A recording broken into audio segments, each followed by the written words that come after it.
Good evening. Thanks for tuning in to tonight's event, brought to you by the Menard Family George Washington Forum here at Ohio University. Tonight's event is part of the Menard Family Guest Speakers Series and is co-sponsored by the Ohio University chapter of the Alexander Hamilton Society, whose president is Nathaniel Cameron. Good evening. The Alexander Hamilton Society is a national organization that seeks to bring constructive conversations on national security, foreign policy, and economic statecraft to college campuses. The Hamiltonian perspective is one of strong and principled American leadership in global affairs, rooted in the history of the last century, that the world is a better, safer, and more prosperous place when the United States is willing and able to lead.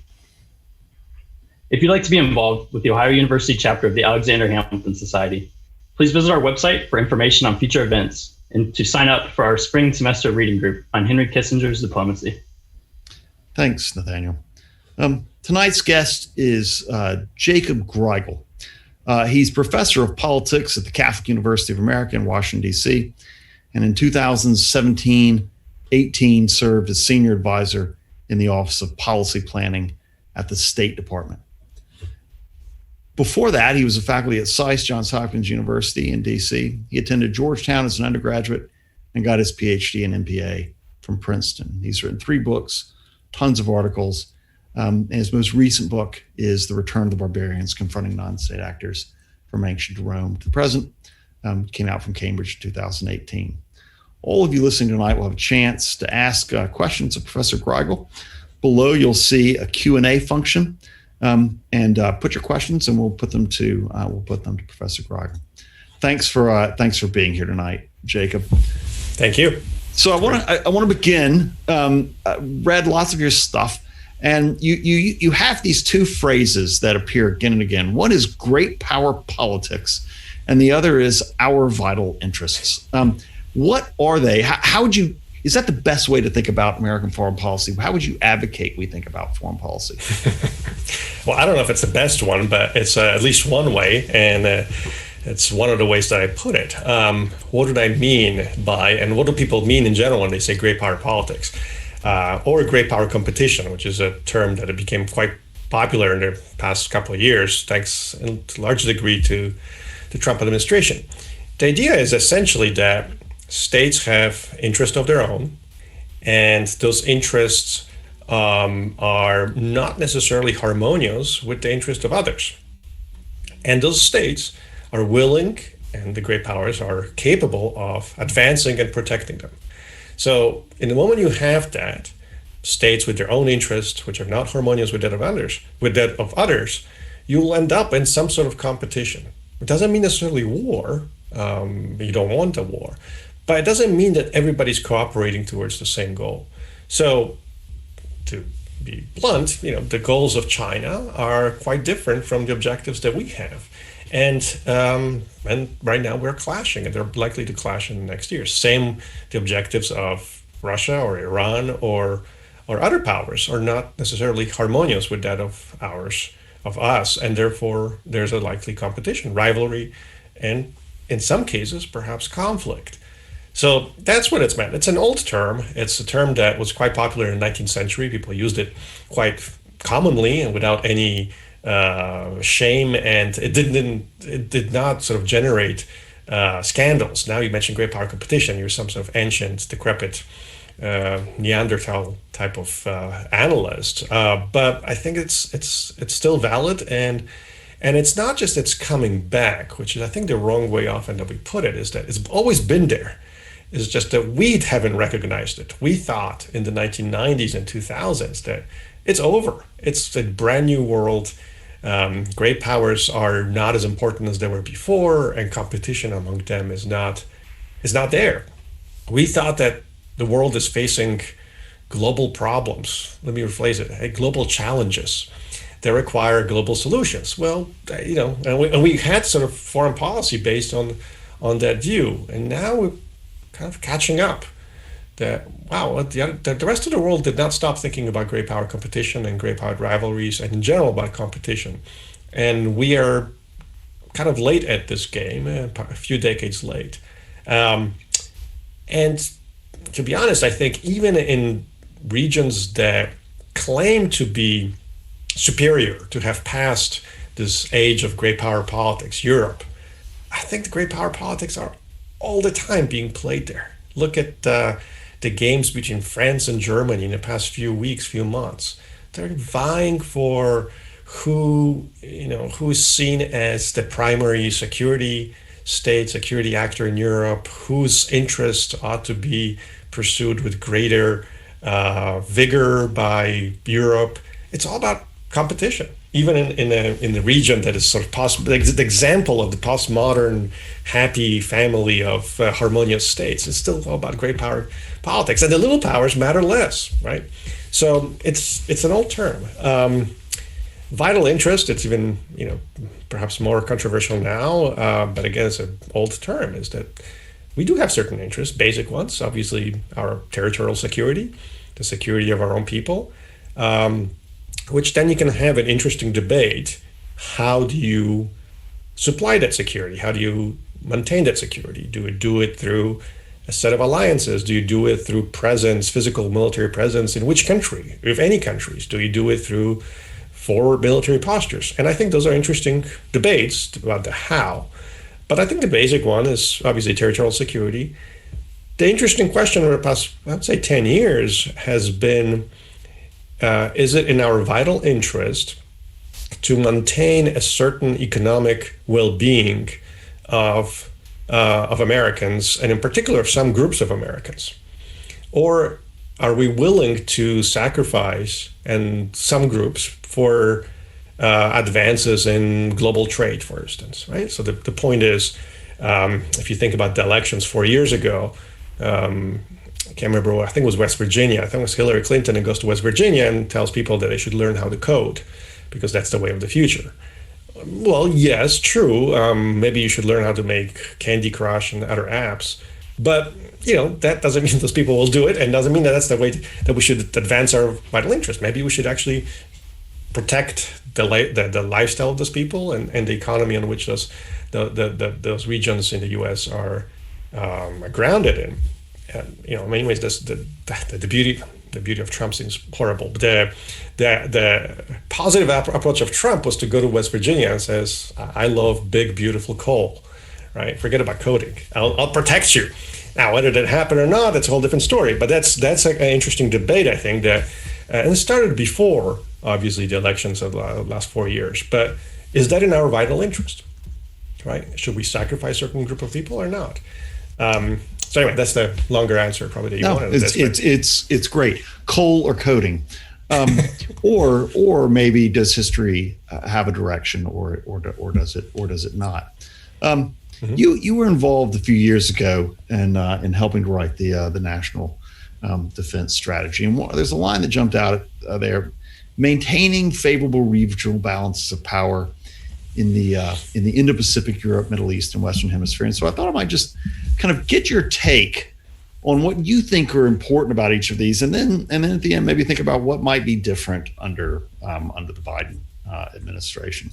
So, what is the Indo-Pacific, and why do we need a free and open Indo-Pacific region? I mean, how is that in America's interest to have that? Indo-Pacific is, well, what it is. It's sort of the area from India to essentially Japan and further. So it's the maritime band of states, islands, and some of them onshore on the continent of Asia. And it is, incredibly fast-rising economic area with a lot of states that are either democracies or in the process of becoming more democratic or defending their democratic status. Think about Hong Kong. And our interest, I think, is essentially twofold. One is a very broad interest in maintaining an area like the Indo-Pacific or Europe on the other side of Eurasia independent. Doesn't have to be under our control, and it is not under control, but independent from hostile forces. And this was a goal that became clear to most foreign policy makers in the U.S. essentially in the early 19th century. And from then on, the early 20th century. And from then on, it became one of the main objectives of U.S. foreign policy. Why?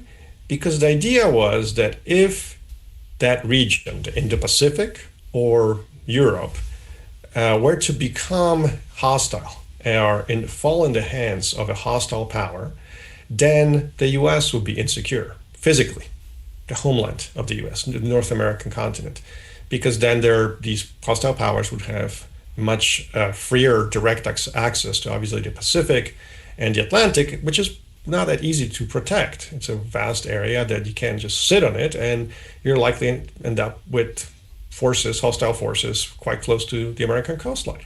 So that's part of the reason why we entered World War I. That's definitely one of the reasons why we entered World War II, and that's definitely the reason why we stayed in those regions in different ways, but we stayed in those regions throughout the Cold War. So that objective, I think, is just a traditional American objective to maintain security for ourselves. The second one, which I think is related, is that in the Pacific and Europe, in different ways, are really key economic drivers for the world economy, but for us too. And keeping them on our side, so to speak, free and friendly to us is in our economic interest. We're better off having good trade with Europe or Japan or Taiwan than with Russia and China only.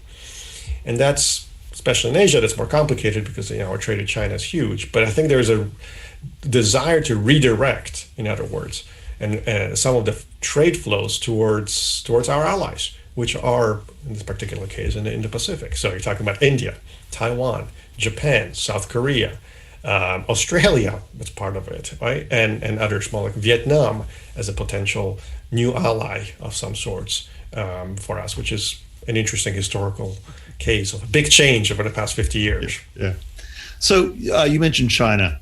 In reading some of your stuff, you refer to China as a predator, but you had this line where you say it's a totalitarian state, which is, after all, not that different from its historic predecessors in Moscow and other world capitals.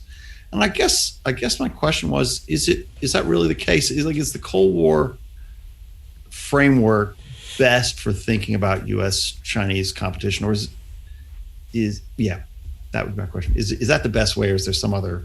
What are alternative ways that might be better? Good question. I don't know what other historical analogies you can draw. The Cold War is the most recent one, and there are very profound differences, obviously, between the Cold War, especially with the Soviet Union, our relationship with the Soviet Union, and whatever it's coming and whatever it is with China. But there are also, I think, similarities. And I think the similarity is that the confrontation with China, I think, is not purely about power. And some people, even friends, argue it's all about power. I'm not sure. They do have a very different way of organizing their own society, and they have a very different way of advancing that in their foreign policy. It's not the same as the Soviet Union. This is not a Soviet-style polity, but in many ways, it's as problematic, if not more. They do not allow freedom of speech. They do not allow freedom of religion. They do put people in concentration camps, the Uyghurs, and they do control their society in ways that are quite creepy. Think about, they have a so-called social credit. Social credit, right? Thanks. Which is not like our credit score when you apply for a mortgage, right? It's based on your daily behavior in many ways, right? It tracks how you drive, how you cross the street, what you say, what you write, how many times you visit certain people, right? They have an app to check on how many times you visit your elderly parents, and that changes your status in some of these things. That's creepy, and that has brought in the technological aspect into at the service of a totalitarian or at least authoritarian state.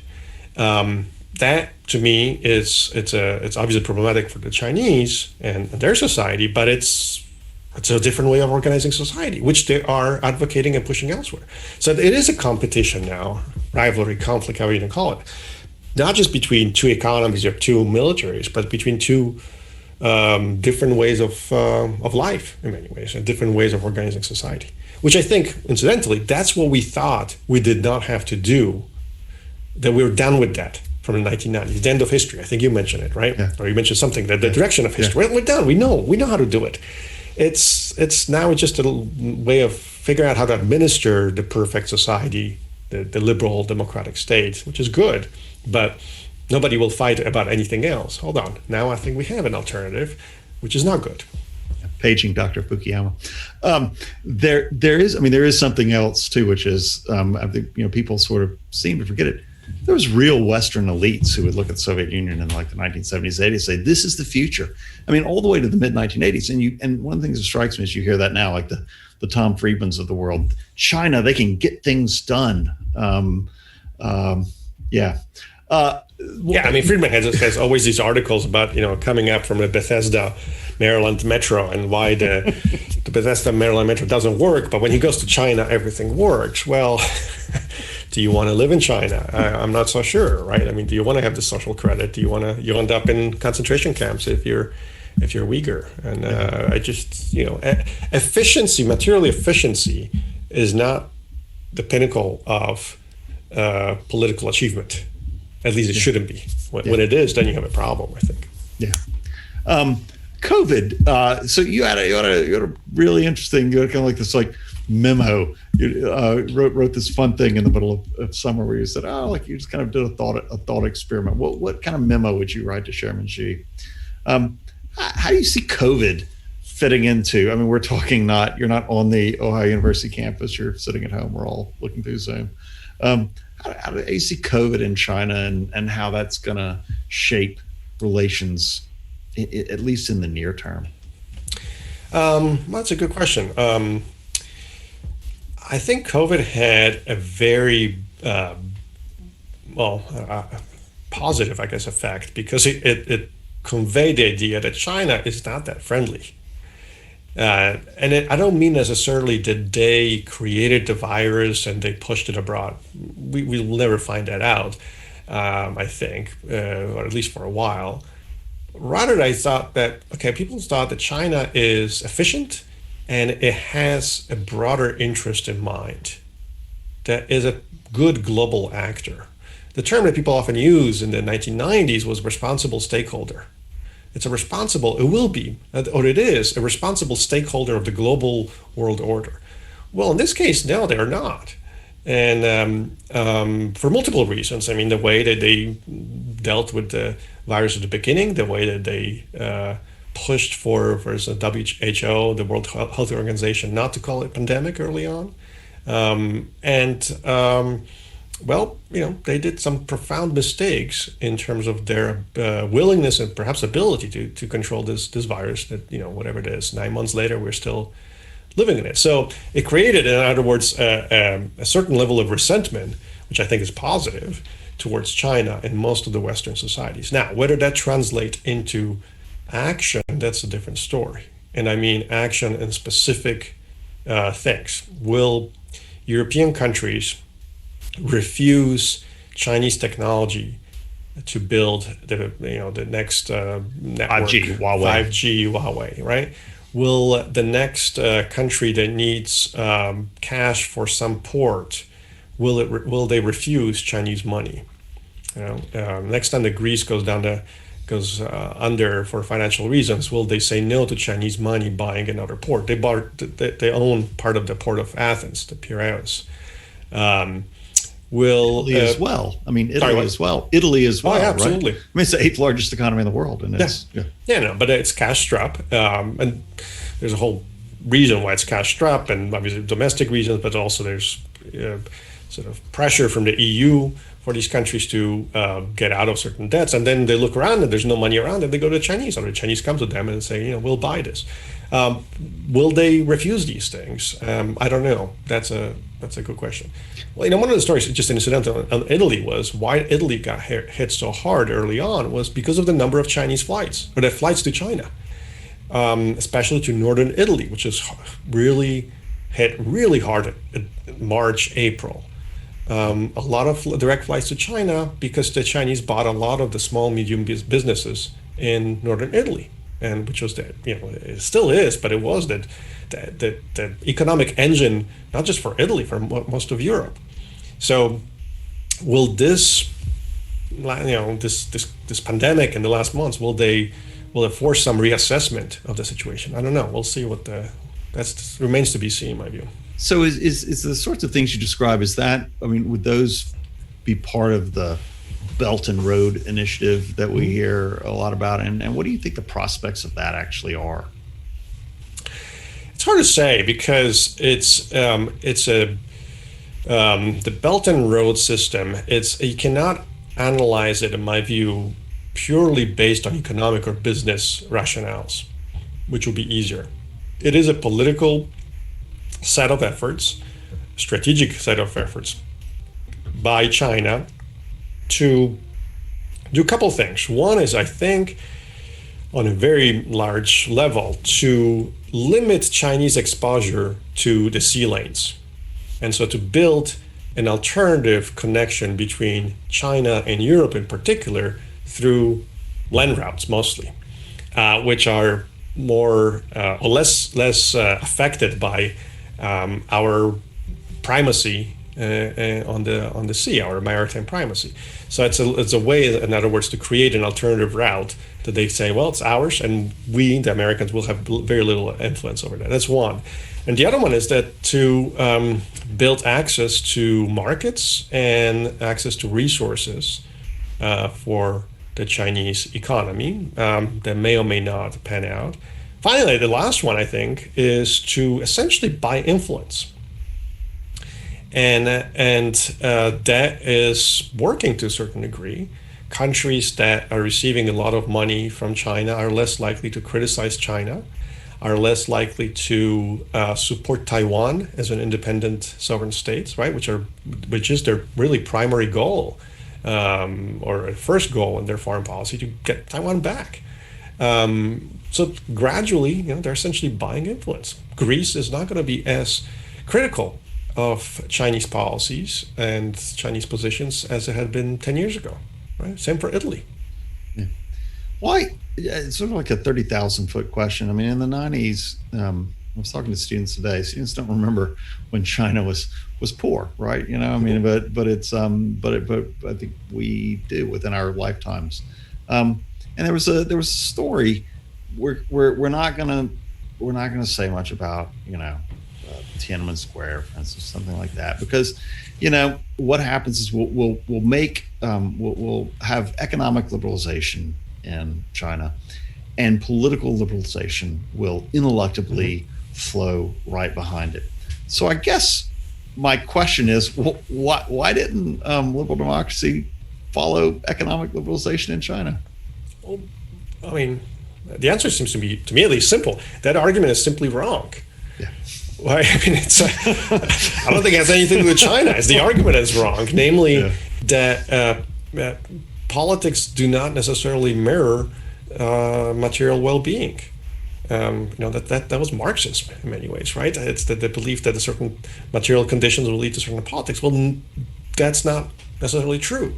It wasn't true under Marxism, right? The communists thought that Western Europe and Europe would have massive Soviet communist revolutions because you had wealthy capitalists. Well, yeah, and the wealthy capitalists built small businesses that give money to people, and people are perfectly happy, and they were not going to go and have a revolution. So that was wrong. Our view, our flip side of this was wealth will bring democracy. Well, that's not true either.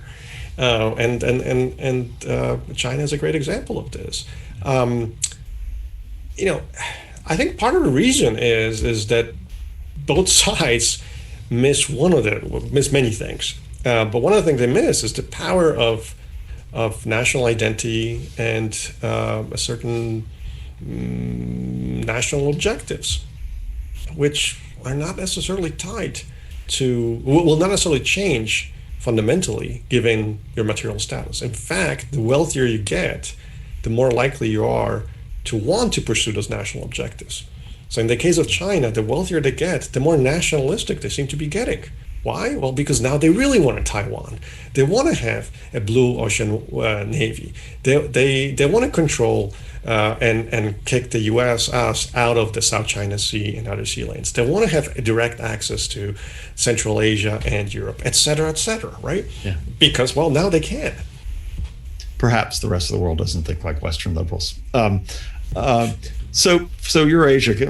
Maybe shift from Asia to the Europe part of that, to Europe, and maybe the first country that trot out Marx's ideas, not maybe the most advanced industrialized country in the early 20th century, but Russia. You have a line in you write a lot about Russia, and you say Russia wants to be in Europe, but not of Europe. And I wonder what are Russia's strategic ambitions, and what do you mean by that? By that I mean that they want to have a say, if not the say, on the internal political dynamics in Europe. But they don't see Europe as something that they want to mimic in every aspect. And that goes back centuries. They want to copy certain things of European culture and tradition, technology, ability to build ships, when Peter the Great comes back. But they see also deep corruption in Europe that goes back perhaps to Enlightenment, perhaps to before, perhaps later. They see themselves as a third Rome, the better Rome. The first Rome collapsed, the second Rome got conquered, the third Rome is still free. And that's Moscow, perhaps Kiev, depending how they look at it, because it's where they received the baptism. And so they see themselves as separate from Europe. Part has to do with the religious aspect, right? As a Russian Orthodox, not Western Christian, whether Catholic or Protestant. So, yes, different, but where do you want to have influence? I think that you want to have influence Europe. In the East, there's not much. You have huge deserts, or you have China to deal with. You don't want to deal with that. There's never a great ambition to have a political role in that. The political game is in Europe for them since really, 5 centuries ago. So in that sense, right, they want to be in it, in Europe, be the European power, but not of it. And I think that's true in different ways. Look what, when Putin opens his mouth, which happens quite often in different ways, but the way he says it is Europeans are corrupt. Right, and it's Britney Spears, and I don't know who that latest is, but maybe I'm stuck in different decades. But it's that's corruption. It's Lady Gaga. We don't want that. We have our own, we're much better. But I want to have a say in what the German businesses do. I want to have a say in the security politics of Central Europe or Italy, for that matter, and therefore I will play a role in this. That's why Russia is in Syria. That's why Russia is in North Africa. Yeah, the Mediterranean. I think one of the interesting things for me, at least reading your stuff, was thinking about the Mediterranean Sea, which I just hadn't thought about it. I won't think about it the same way again after having read your stuff. And you have this line: to be a European great power, Russia needs to be a player in the Mediterranean. Why? Yeah, why is that? Right. Well, what's different about the Mediterranean from other big bodies of water?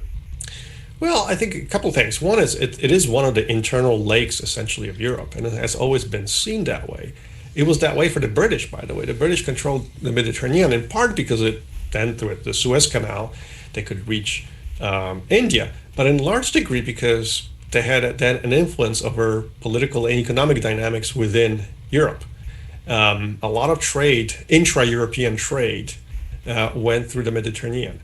Now it's slightly different. It's not that specific reason, but has to do more with security issues over the past decade. And you think about immigration, the problem of illegal immigration in Europe, Greece, Italy being the hardest hit in Europe. It all came from Africa, from the North African shores. Whoever has control over that suddenly has a say on a lot of political dynamics in Europe. So Russia presents itself, both in Syria and in parts of North Africa, Libya being in particular, among other things, goes to European states and says, look, we're going to protect you. We will not create another immigration crisis. Or at least we'll maintain the immigrant flow to the current levels or lower them. And most European politicians are therefore not willing to criticize Russia. Italians are very pro-Russian from that perspective because there are tons of reasons. There's energy, but one of them is this. So suddenly Russia has another lever that they can use in intra-European politics, not among states, but within the domestic political arena, right? People that are afraid of, for good reasons, of massive immigration will say, well, who's helping us in this? Not France, not Germany, not the US, it's Russia. And so that's, again, one of the many levers that they have. So that's why the Mediterranean is still quite important. If you look at Europe, we often think of Europe, well, the problem is Russia, which is true. But for most European states, think about Spain, France, Italy, Greece, the main problem comes from what happens in the Mediterranean. And the stability of the Mediterranean really went down the drain, if I can use that political science term, went down the drain in the past decade because of the collapse of states in North Africa, Tunisia, Libya, Egypt, because of the Syrian conflict. And whoever is capable of having some effect on it, whether positive or negative, stabilizing or destabilizing, has an enormous role in European politics. What did the last two administrations do, the Trump and the Obama administrations do, either to destabilize or not to shore up enough the Mediterranean, those states in North Africa? One of the big mistakes, I think, was supporting the so-called color revolutions in North Africa without a plan on how to follow through. So let's bring down the existing governments, because in the moment you bring them down, somehow civil society, democracy, and goodness will flow. And now it's very difficult to advocate that Gaddafi was a saint. No, he was a crazy, cruel bastard. But the alternative right now is a civil war that's been going on for several years with enormous damages, both material and in terms of casualties, and enormous competition among powers there that really had no role before. Turkey versus Russia, France versus Italy, right? So there are divisions within the European states, among European states, on what happens in Libya. Egypt, you had a color revolution. Mubarak gets deposed. Is the alternative was better? Not so sure. Syria, fine. Assad is another cruel bastard, and nobody should ever want him to be alive that long. But what's the alternative? And you had growth of Islamist extremists. You had a insertion then, much deeper insertions of Iranian forces. Not to mention then Turkish, Russian, et cetera, et cetera. So, it was a relatively stable region. Not great. We were not willing to live there, obviously, and for good reasons, but it was stable. And the chaos that arose out of the willingness to shake that stability, I think continues to be there, and it's incredibly damaging to European politics, and therefore to interests that we have, which is the stability of those countries. So you in a lot of your stuff you talk about and anatomize really persuasively and clearly the ways that you see Russia destabilizing European politics. There's another player too who you refer to as an, I quote, a pacifist menace, and that's Germany. That's provocative stuff there, Professor Grygiel. What's wrong with Germany? They welcome in immigrants. They're peaceful since say 1945 around April. I mean, what's the problem with Germany? I'd rather have Germany as is now than obviously as it had been in previous centuries or previous 70, 80 years ago. No question about it.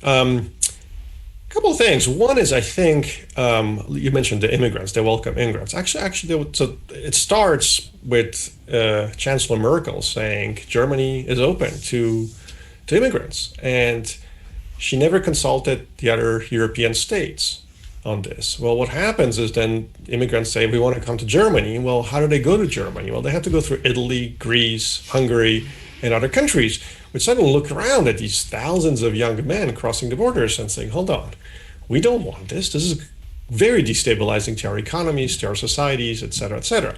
And therefore, there's a huge uproar about this and criticism of Merkel that has to sort of backtrack. And obviously, by the way, there are problems in Germany with the assimilations of a lot of these young men. I mean, if you I guess not this year because most of the stuff is closed because of the pandemic, but think about every Christmas market in Munich and other countries and other cities in Germany has a heavy military presence, right? Because a couple of years ago you had trucks driven into these Christmas markets, and as many of these examples of terrorist attacks. So they have their own problems with this. The bigger problem, I think, and I don't know if it's bigger, the related problem to this is that Germany has a rhetoric of moral superiority, but it behaves like a regular selfish power, which I can't blame it. And so what I mean is that they always present everything they do in very moralistic terms. We're doing it for the West, we're doing it for the global community. You can't blame us, you can't accuse us. But at the end of the day, they're pursuing their national self-interest. To give an example, they'll talk about the security of Europe, transatlantic alliance, friendship, but they'll be buying and building gas pipelines with Russia that undermine the energy security of most of Central European states and make German economy much more dependent on Russian energy production.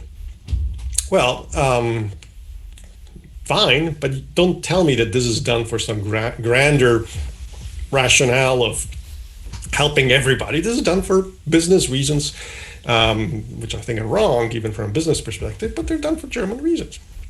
So there's this sort of duality, I think, that is, or a schizophrenic posture that they have, which I think is problematic. Look, at the end of the day, it is the power in Europe because of its economic heft, and it plays great power politics, great power competition within Europe and elsewhere too, but within Europe. It competes with France, it competes with Italy, it competes certainly with Great Britain, and it has tensions with some of the Central European countries. So it's just regular politics with sort of...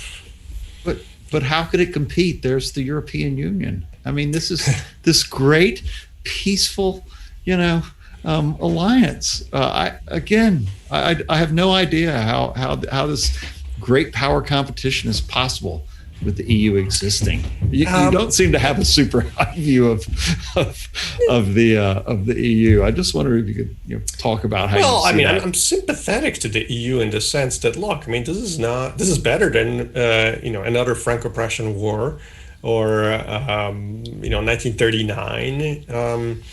Fine. I just think that the claims of the European Union are overly ambitious, if not arrogant, and therefore dangerous. Namely, the claim that the only reason why there's no war in Europe is because there is this bureaucratic supranational structure of rules, regulations, etc. Well, I think historically that's not true. One of the main reasons why there has been no war in Europe since 1945 is because of the presence of American troops there, not because there were some bunch of bureaucrats in Brussels. So there's already that, right? The moment you have that, there's some problem with cause and effect and how you present the cause and effect, and therefore there are problems in how you convey it for the future. The other reason is, I think, which is related to this, is that it has become, I think from the late 70s on, a different entity from what it was meant to be.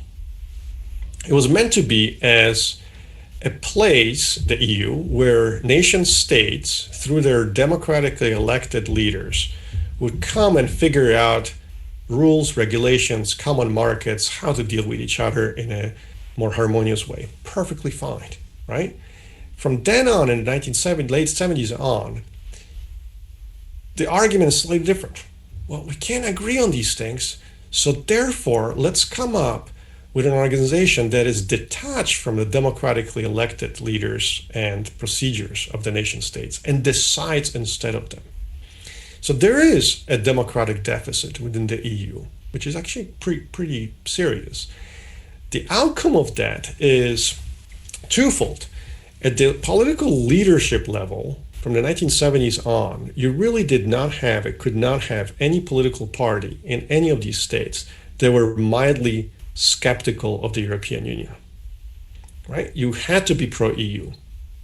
If you were not, you were deemed fascist, communist, well, not even communist, fascist usually, or some other extremist, right?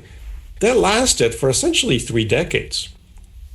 And then at a certain point, I think the electorate said, hell no, right? And we don't have anybody to vote for that stops this massive movement towards centralization of power into Brussels and Strasbourg. So we're going to vote for people that are outside of the political parties, outside of the respected elite leadership structures, and let's see what happens.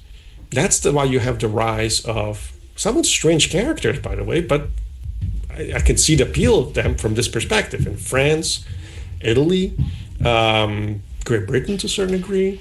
That's why the last elections in Germany is the collapse of the Social Democratic Party, because there are tons of reasons, but you have the rise of the two extreme parties in Germany. Again, it was it's a revolution of the electorate, of the people, against a project that for more than 3 decades ignored them. And ignored not the people who were against the EU, they were against the centralization of power and the separation of the EU power from the electorate. Yeah. Right. So anyway, that's a long answer. No. It's I can follow up on that theme really with two. Get your thoughts on two bad actors from an EU perspective. One is the seemingly conjoined twins now of Hungary and Poland. Right, so they're causing problems from an EU perspective with the budget. I mean, Orban has been elected. What is that? 2/3 of the seats. I mean, that's hard to see. That's not a democratic mandate. Same in Poland. But these are held up as bad actors. They're populists. They're little tiny totalitarians. I mean, what is the problem with Hungary and Poland vis-a-vis the EU?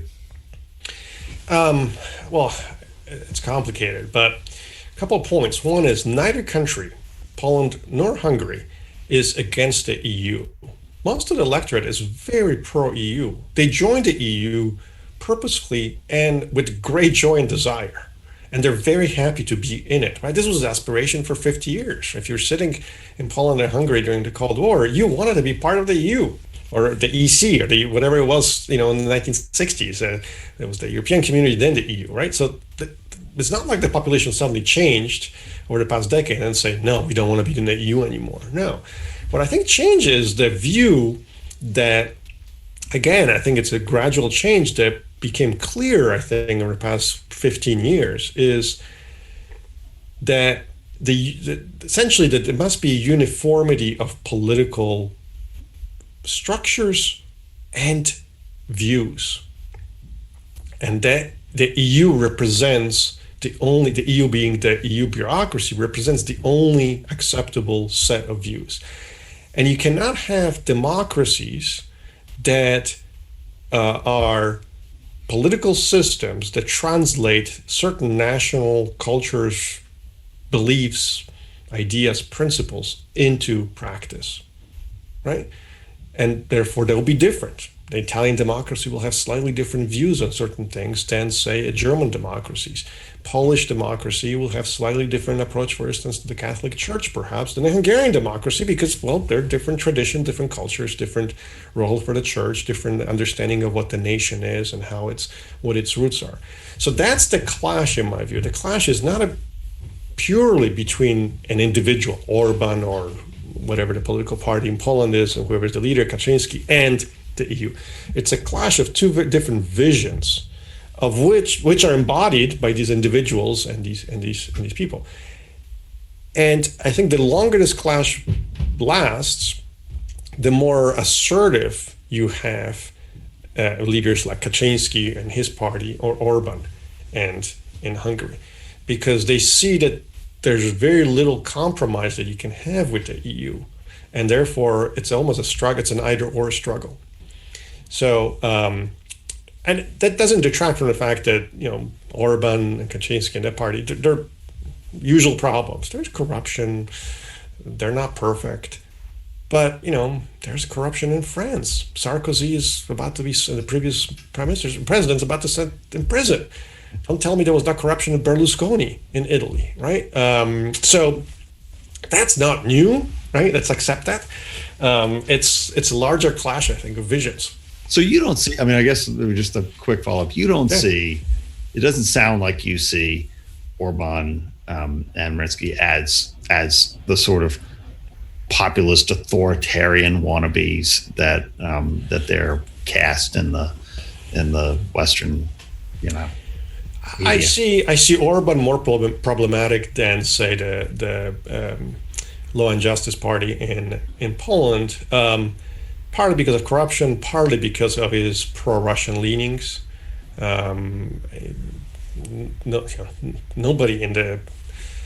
on the Law and Justice Party in Poland is pro-Russian, including Kaczynski, because he thinks actually the Russians killed his brother, his twin brother. So there's that's a big difference between Orban and Kaczynski, which again is kind of lost in the whole debate. Is like they're put it together as these black sheep. They're so strange. They're pro-Putin. They're not. But more generally, so again, there are problems. There's corruption and these, but I don't think of them as authoritarian or proto-authoritarian leaders, as most people do. Why? Because I think if they lose the election, they will leave. And, they haven't lost election. So the fact that they keep winning elections, to me, is not a sign that they're authoritarian. Just they do certain things that people think, it's not bad. The accusation tends to be, they win elections because they control the state media, for instance. Well, yeah, but the other side, when the other side was in power, they control the state media too. It's a different system than the U.S., right? The U.S. doesn't have a state media. Most European countries have state medias. And when you win elections, you put the CEO of that state media. It's your responsibility. It's your prerogative. Some states dealt with it differently. In Italy, for instance, you had 3 TV channels. Number 1 was Christian Democratic. Number 2, the second channel was socialist. The third one was communist. Nobody watched the third one because it was boring, right? But so that's how you divide it. In other countries, you win, you take over. And so is that different? Big criticism in Poland has been that the president nominates judges with the approval of the Senate. Why is that a criticism? What do we do in the U.S.? Right? The president nominated a judge. The last one was Amy Coney Barrett, and the Senate approves it or not. Right? It doesn't follow exactly how the EU wants it to do, although other states in the European Union have the same system because they've been fathered into the system, but the new ones should not have that. So anyway, I'm not as pessimistic or as worried about the rise of some sort of new pro-authoritarian leadership in that part of the country. Well, let's talk about a country that has a absolutely objective national media, and that's Britain. So Brexit, right? This is you hear in this breath. You'll hear like Orban, whoever's in control in Poland, Johnson, Trump, all this sort of like Salvini, whoever's the populist, bad guy of the day. Is Brexit how's that going to change the calculus of Europe? Was it a good thing for American interests? And what do you make of Brexit? It's hard to know because the British couldn't figure out what to make of it for years, right? It's a couple of things. One is I think at the end of the day, we should be somewhat agnostic about how European countries approach the EU. Meaning that if a country wants to leave the EU and voted for it, we should be supportive of this. Right? They voted for it. The approach of the Obama administration was Britain voted for Brexit. We should punish Britain because, our foreign policy is always to advocate for the EU and almost as a proxy for the EU.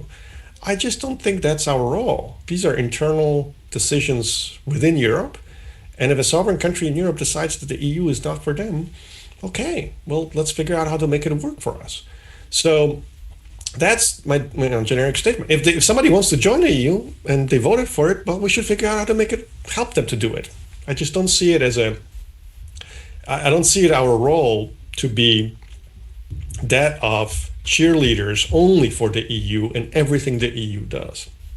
I think that was the big difference, I think, in large measure between the Obama administration and the Trump administration in our approach to Brexit.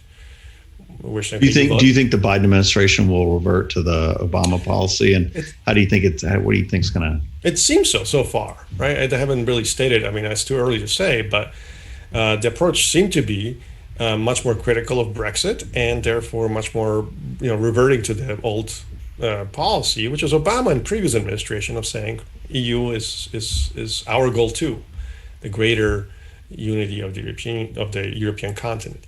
I think at this point, I mean, I'm not sure what the realistic foreign policy outcome for the U.S. will be if you advocate that the UK should rejoin the EU. How? Not a referendum? Really? You want to advocate from Washington to have a referendum in Britain on something that split the country 50-50? By the way, on Brexit, when before the referendum, the president of the United States, Obama, went to Britain and say essentially, "Thou shalt not exit, or I will put you at the back of the line in trade negotiations." Some people say that was the moment where the polls start tilting in favor of Brexit. People were ticked off, and that 1% is what made the difference. So going in the country and tell them, fine, let's do it to our enemies. I'm all for it. Let's go in there, stick our hands into their domestic politics and create chaos and weaken them. All for it. These are our allies. They're our best friends. And we're going to go and micromanage their internal sovereign decisions and things like this. I just don't see that as being a good foreign policy.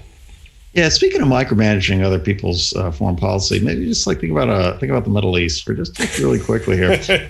One of the interesting things about the transition between the Trump and Biden administration is people are losing their mind when you actually pull troops out of Afghanistan. Right, you have sons fighting in a war that their fathers fought in. Right, we're almost 20 years, and you would think that this is the worst thing in the world.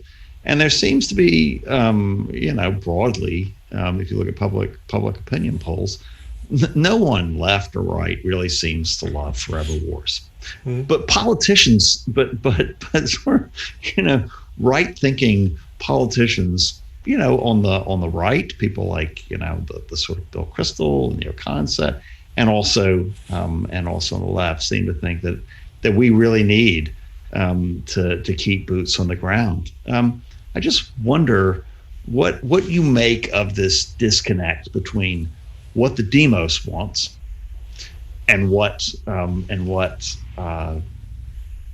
their rulers want regarding the Middle East. The disconnect is not new. You're the historian, right? There's always some disconnect between the elites and the demos. Here, I think, there are multiple reasons. I think one of them is that, the elites, and I guess I'm part of it too, and officially, right?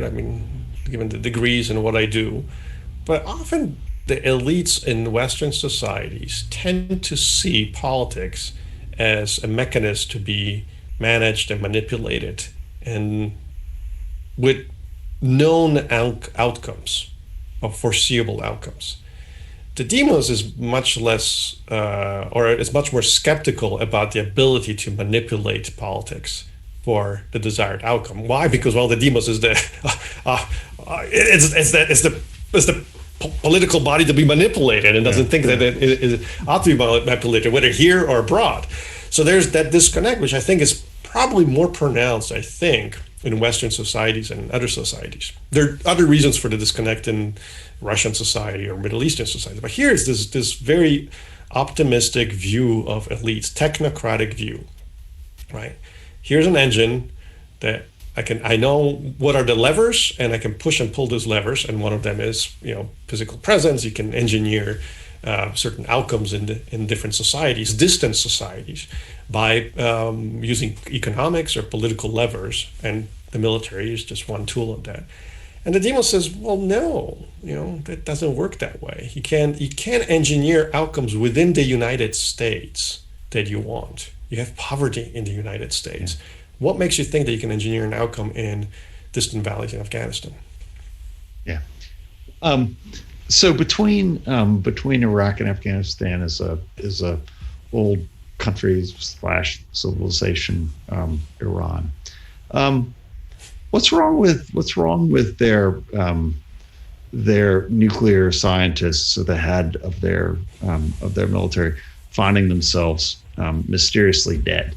Right? I mean, why? What's this? This also seems to the foreign policy establishment seems not to have a problem killing Afghans, but my God, you push back against the Iranians, and this is totally intolerable.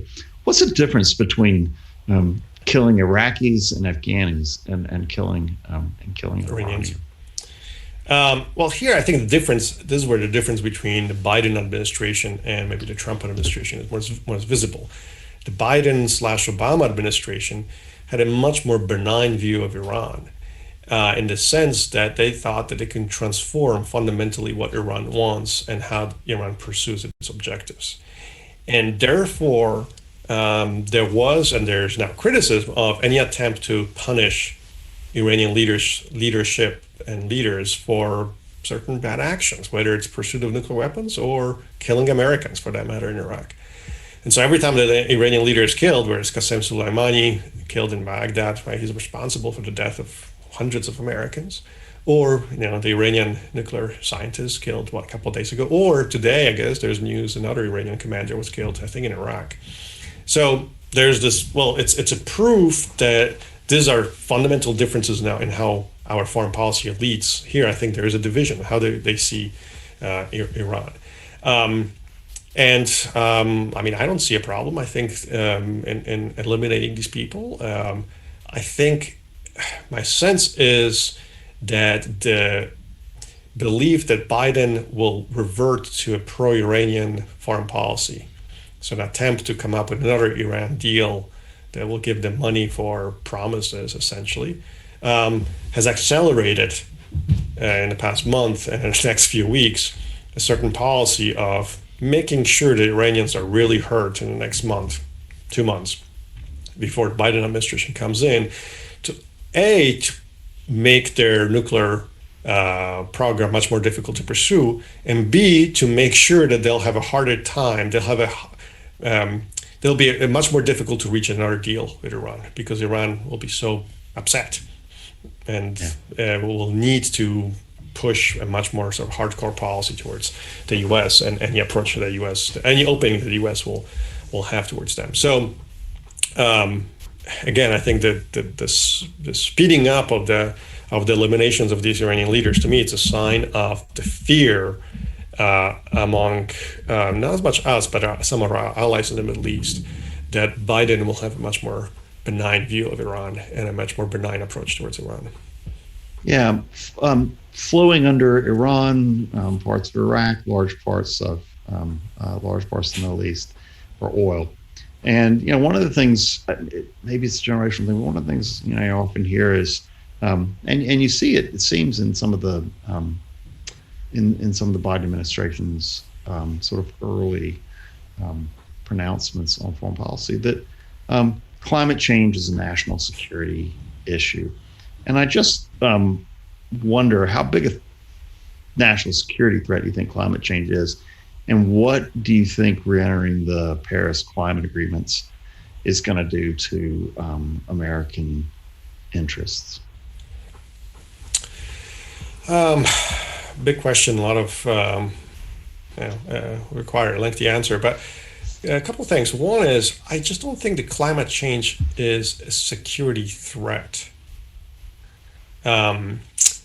Security threats arise from specific actors that want to do specific things to you, right? And therefore, you can have a policy to deal with that. Some are more or less successful. Climate change, to me, may be a problem, but I'm not sure it's going to be that threatening to U.S. security per se. That's one. The second problem I see is, and that's the big difference, I think, is even if you assume that climate change is real, it's there, it's the next decades, centuries, whatever it is, what's the best solution to that problem? I'm not sure the best solution is some agreement like the Paris Accords, which put a lot of burdens on Western industrialized societies, much smaller burdens on, say, China. China, which is most responsible for pollution, by the way, right? And least likely to do anything about it. So what's the point of the agreement? It undermines our security because we impose certain costs on us while we don't, whether it's on mandatory solar energy, renewable sources, et cetera, without imposing the same cost on China. So the solution to me undermine our own security for that. Last point on that, Paris Accords to me are useless because at the end of the day, private businesses, through some subsidies of governments in the Western societies, are coming up with pretty good solutions to these things, right? It's what are the solutions? Well, fracking is not that bad. Fracking produced a lot of gas, and that's better than burning coal. We're improving our solar capabilities, wind, etc., which are renewable energies. China is not. China's, I don't know, it's building a coal electrical station, I don't know, every month or something like this, right? We no longer do. So I think, a lot of the solutions are going to come through the private sector and the market sectors and the market economy, as they did for other problems over the past century. So coming up with a sort of global compact of things just doesn't seem to be the best solution for that. You might need natural gas for things like fertilizer too, right? It's not just about running things. And there's a country that has a protein shortage and needs to buy lots of commodities from the U.S., and that's China, and that might actually be in our national interest as well to sell things, to have them buy our goods than not.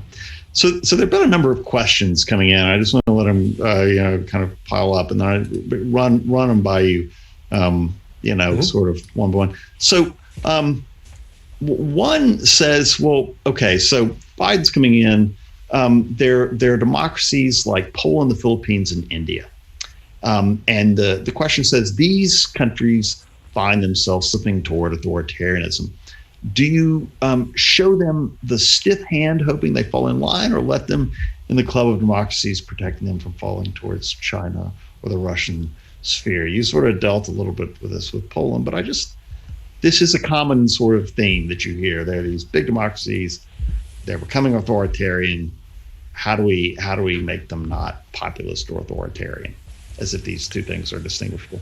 Right. Look, I think there seem to be a couple different questions there. Namely, what can we do for certain countries not to fall into the Chinese or Russian sphere of interest?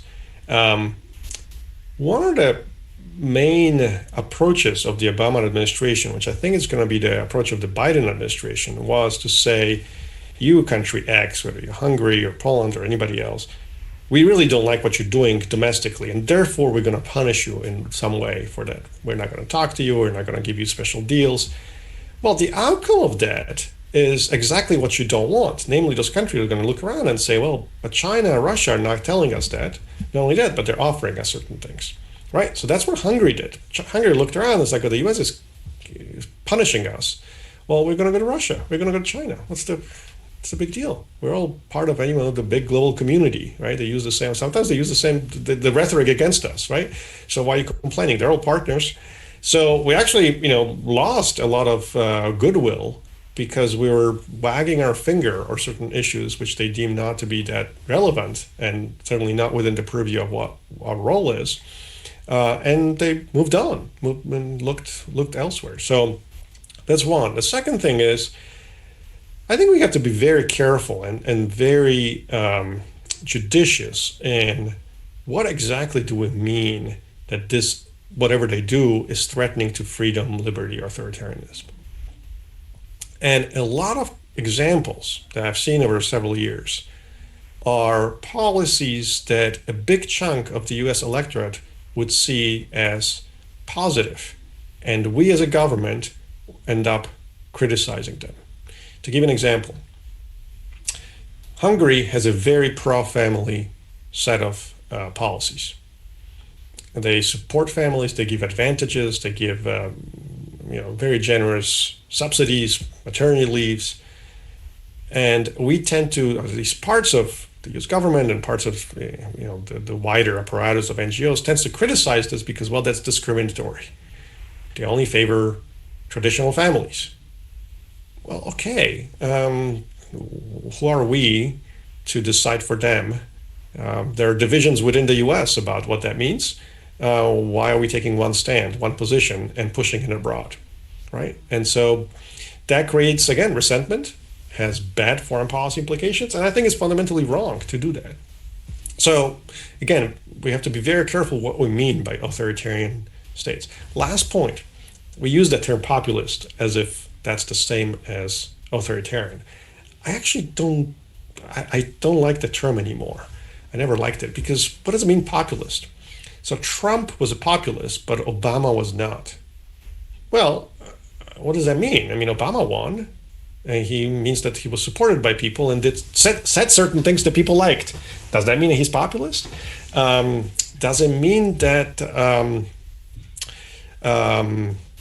Macron, the French president, is he a populist? He won the elections, barely, but he won them. Why was the person that lost the election populist? By definition, well, they must have said something that most people didn't like because they didn't win the election. So the term to me is very vague, and yes, it's negative, but I'm not sure it tells me anything about what these people stand for, right? Yeah, it's could be a synonym for anti-liberal. So another questioner said, okay, look, fine. Poland and Hungary aren't authoritarian, right? But they're taking these little steps, right? You can get a 5-year prison sentence, the question says, for spreading misinformation. And there is the case that, Poland and Hungary, the EU contributes more to countries like that, and that France and Germany and the UK, for now, send a heck of a lot of money to these countries. Should they? I mean, the questioner is sort of basically asking, shouldn't they be able to get Hungary? I mean, shouldn't they expect Hungary to toe their line if that's how things work in the EU? But that would be great power politics, wouldn't it, or something right. like that? That's a very good question, and in many ways, that's what the French, the Germans, and in general the EU expects. Right? We give you a lot more money than you give us, and therefore we have a say in how you organize yourself. The only problem with that is that that's not how the EU was created. It was created on the basis of the term solidarity, meaning that we all contribute, but we all not necessarily get the same back, right? And people that need it the most for a variety of reasons, for infrastructure, because of certain economic problems, they should get more of this pool of money. We are a new entity. We grounded in solidarity. Now, if you tell me that that's not true, that this is just a way to impose a certain view from abroad, I'll be fine, but that's not what the states signed up, right? That's not the treaty. And so here's there's the wishes of the powerful states and the EU bureaucracy, and there's the reality of what everybody signed on to it. The fact that there is a disjuncture or a gap between what states signed on and saying we're signing to an organization or institution that is based on solidarity versus the reality of the rhetoric of it creates tension. And that's one of the weaknesses, I think, many weaknesses of the EU. Yeah, subsidiarity was another word. Subsidiarity that went with that kind of was that was there with solidarity. Subsidiarity meaning that things should be done at the lowest possible level of authority, right? So education should be done at the lowest possible level, whether it's family, community, not at the level of global compact of education or whatever it is, right?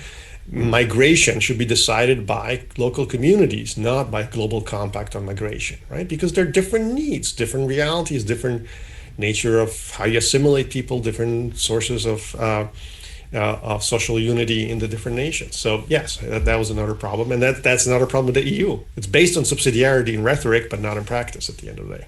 Yeah. Somebody, a student wrote in and said, who's from Iraq, and is sort of wondering what do you? He said, what should Biden do to be able basically to deal best with Iraq, especially vis-a-vis Iran?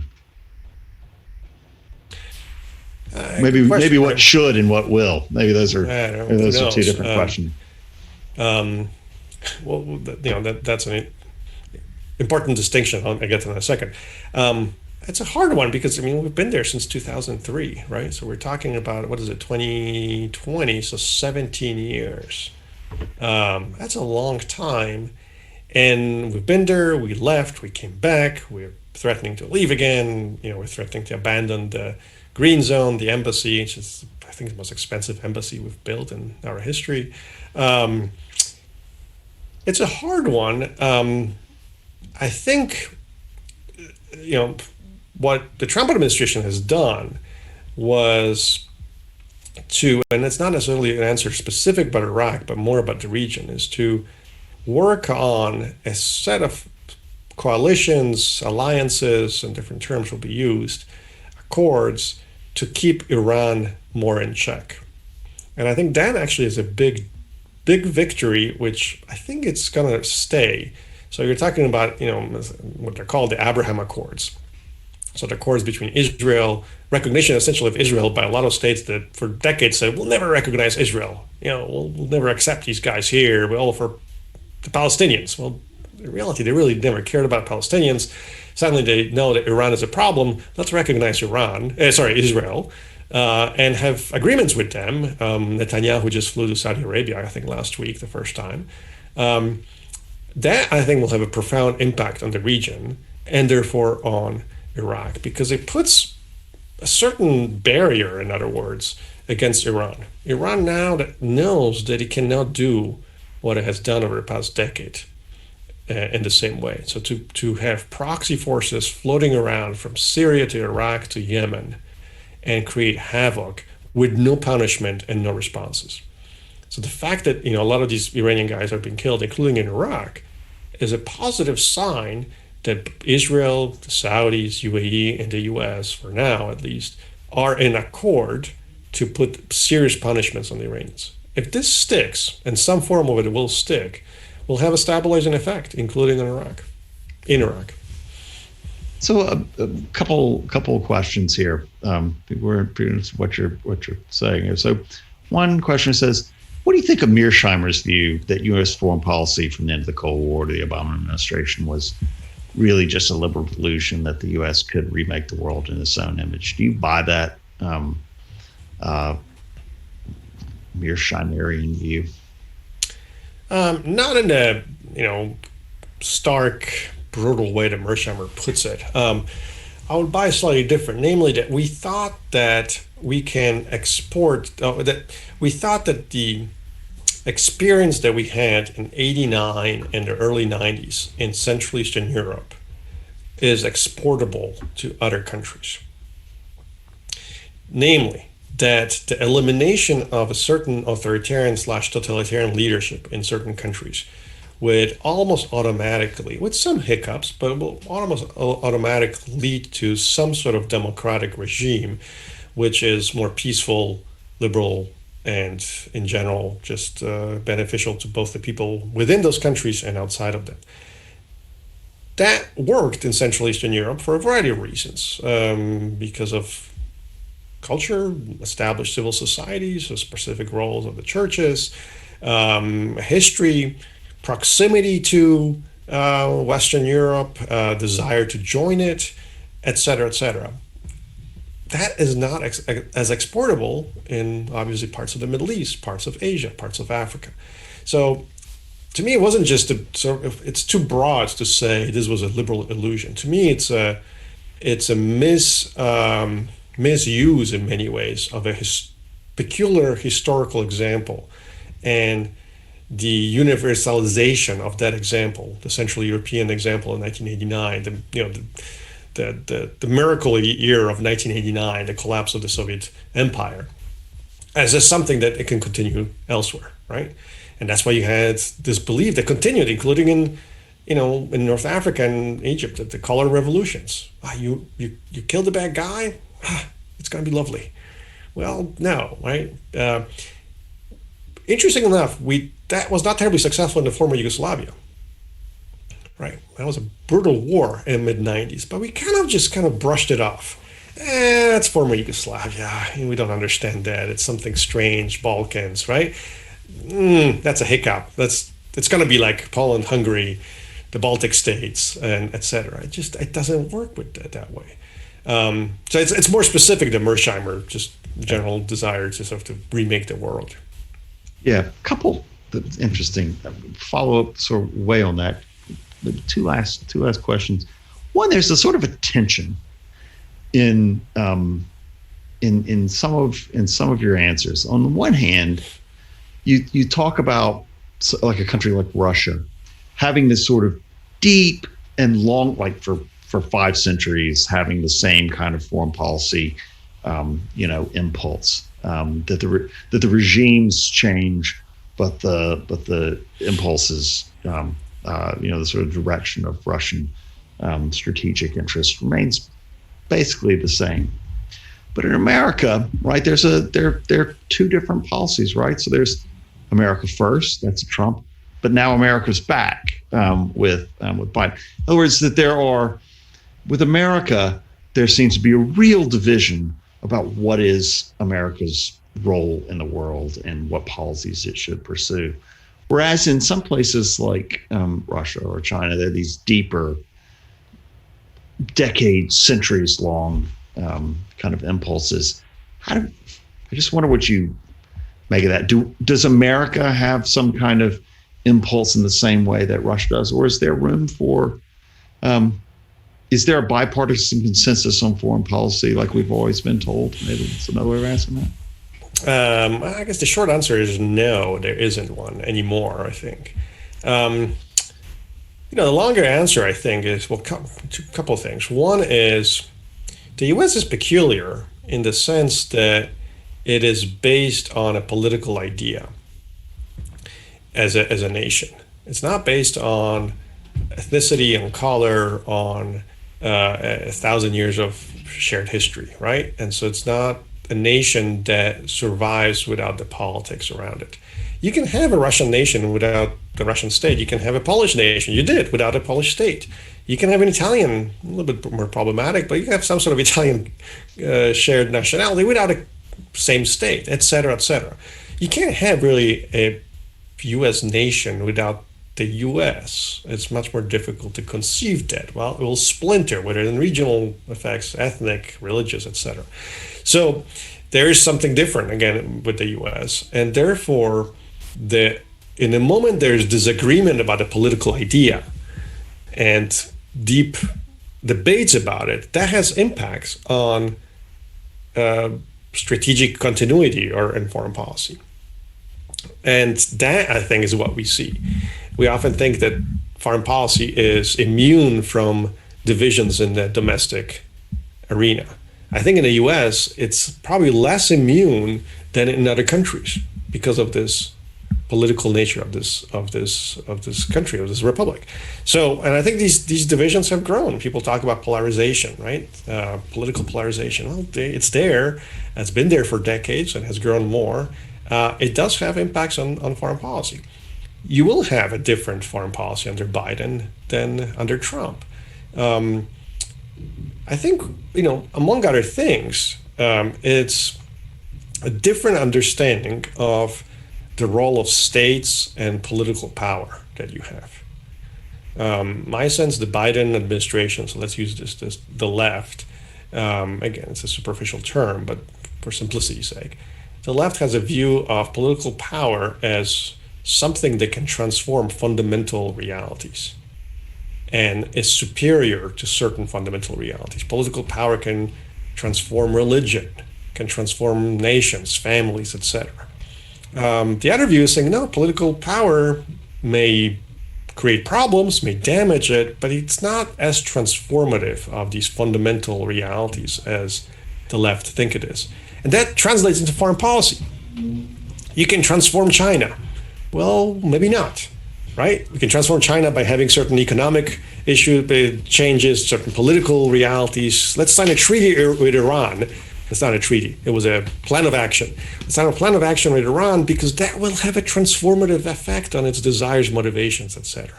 The right is much more not pessimistic. I don't think it's the right term. It has a much deeper sense of the limitations of political force and political power. Right? Political power should reflect certain underlying realities and does reflect certain realities rather than forcing to alter them. That's a longer answer, a slightly different answer. Probably you're looking back. It's good, and maybe even who occupies the right and the left seems to be changing. Seems to be changing. Yeah. In this. So, and that's why, just as intended. That's why I think a lot of people that were Republicans have moved more openly towards the left or the Biden or the Democratic side because they saw that their views and foreign policy being one of them, but actually domestic policy too, is much more aligned with the left, right? And so it's a realignment that happens every 40 or 50 years in the U.S. roughly, right? Sometimes people from the left move to the right because of, say, in foreign policy, some people on the left didn't accept sort of the more pro-Soviet, a more benign view of the Soviet Union, and decided that the Republican Party is more for them, right? And then now they're switching back. So there's nothing new in that. Yeah, neocons returning home. Yeah. Get you out of here on this question, right? So this is an event co-sponsored with Alexander Hamilton Society, and you've worked a lot with them, and it's a really interesting organization. There are a number of students who are listening to this tonight who are interested in foreign policy and public policy. If you had a couple books that you recommend to them over the long Christmas, if they're interested in foreign policy, what are just a couple books that you would you think that would be good, kind of primers or something to help people think about rightly, maybe in your view, about foreign affairs strategy? Good questions, which I'm utterly unprepared. I haven't thought of that. Sorry about that. No, it's okay. But usually, I have a hard time often answering that question because people often, and I don't mean that you were saying that, but people often think, what's the latest book that you should read to understand foreign policy? I actually don't know, and I will tell you, don't read the latest book. Because it's not going to tell you much, and that includes my books. It's not going to tell you something, I guess, enduring and lasting. I would say go to the classics, because there are certain enduring questions in politics, including in foreign policy, which are enduring, and they are above the peculiar contingent aspect of this or that country, right? So one, generically, I just go back to reading some great historical books on, whether it's diplomacy, A.J.P. Taylor, and, about Europe. But the other one is, I think, actually read books that are not in the traditional political science sort of curriculum.